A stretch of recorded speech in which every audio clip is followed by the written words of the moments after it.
अन्यथा भी मैं कहना चाहूँगा श्रीमान डॉक्टर रामचंद्र चौधरी जी, इस कार्यक्रम के सूत्रधार श्रीमान कृष्ण कुमार प्रसाद जी, विभाग निरीक्षक बेगूसराय, अधेंदु शेखर जी इस विद्यालय के पूर्व सचिव रहे हैं और यह एक सुखद संयोग है कि मेरे समधी भी हैं और मेरे विद्यालय के यशस्वी प्रधानाचार्य जी श्रीमान देवानंद जी, इस परिसर में उपस्थित अन्य माननीय प्रधानाचार्य महोदय, आचार्यगण, इस विद्यालय के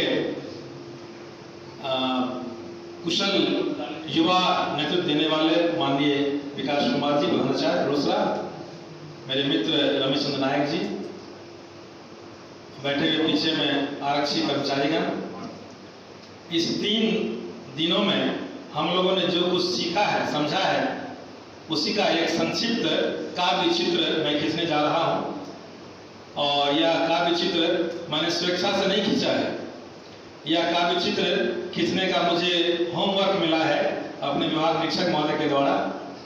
कल भोजन के उपरांत उन्होंने मुझे एक प्रकार से शिक्षक की भांति आदेश भी दिया, कंठ जी आपको ये काम करना है। तो मैंने कहा सर सिरधारी है और प्रयास करूंगा। रात में मैं सो भी नहीं पाया ठीक से और मैंने कुछ प्रयास किया है इतने लघु समय में। NEP मतलब राष्ट्रीय शिक्षा नीति, NEP अब होगी लागू, आया है शुभ अवसर, राष्ट्र के सारे शिक्षाकर्मी हो जाए अब तत्पर, भारत में पढ़ने वालों का होगा पूर्ण विकास, सपने सारे पूरे होंगे, जगी है मन में आस। आंगनवाड़ी जाकर बच्चे पाएंगे अब ज्ञान, अक्षर अंक शब्द आदि भी सकेंगे वे पहचान। मजा नहीं आ रहा है आपको भी शायद आ रहा है और मुझे भी थोड़ी वाह मिलनी चाहिए, हालांकि ये एक अलग कार्यक्रम है। नहीं पीठ पर होगा अब, नहीं पीठ पर होगा अब वस्त्रों वाला बोझ, बिन पुस्तक के पढ़ेंगे वे बहुत ही सुंदर सोच। मातृभाषा भी माध्यम होगा, पहले माध्यम नहीं था, रात बता रहे थे हमारे साधारण जी प्रधानाचार्य जी।